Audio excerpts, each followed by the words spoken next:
రంగ సంస్థలతోకి మనం కాంట్రాక్ట్లు ఇవ్వకపోతే అవి నాశనం అయిపోతాయి అని పెద్ద ఎత్తున మాట్లాడుతుంటారు రాజకీయ పక్షాలు. దానికోసం ప్రభుత్వ రంగ సంస్థకి మనం ఆర్డర్లు ఇచ్చాం.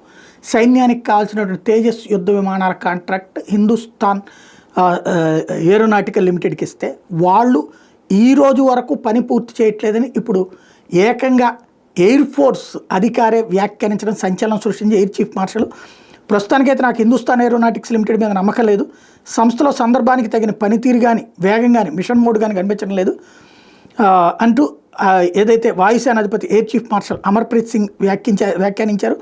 వాయుసేనకు యుద్ధ విమానాలను హెలికాప్టర్లు అందించే ప్రభుత్వ రంగ రక్షణ సంస్థ హెచ్ఏఎల్ రూపొందించిన HJT-36 యాషాస్ విమానాన్ని ఇటీవల ఆయన తనిఖీ చేశారు. ఆ విమానం కాక్పిట్లో కూర్చున్నారు. ఆయనతో పాటు హెచ్ఏఎల్ చైర్మన్ DK సునీల్ కూడా ఉన్నారు. ఈ సందర్భంగా హెచ్ఏఎల్ మీద అమర్ప్రీత్ తీవ్రమైన వ్యాఖ్యలు చేశారు. మా అవసరాలు ఏంటో మా ఆందోళనలు ఏంటో మీకు తెలియజేస్తుంటాం, ఆందోళన దూరం చేసి మా ఆత్మవిశ్వాసాన్ని నింపే బాధ్యత మీదే, కానీ ప్రస్తుతానికైతే నాకు హెచ్ఏఎల్ మీద నమ్మకం లేదు అని తేల్చి చెప్పారు. ఆ వీడియో ఇప్పుడు వైరల్ అవుతుంది.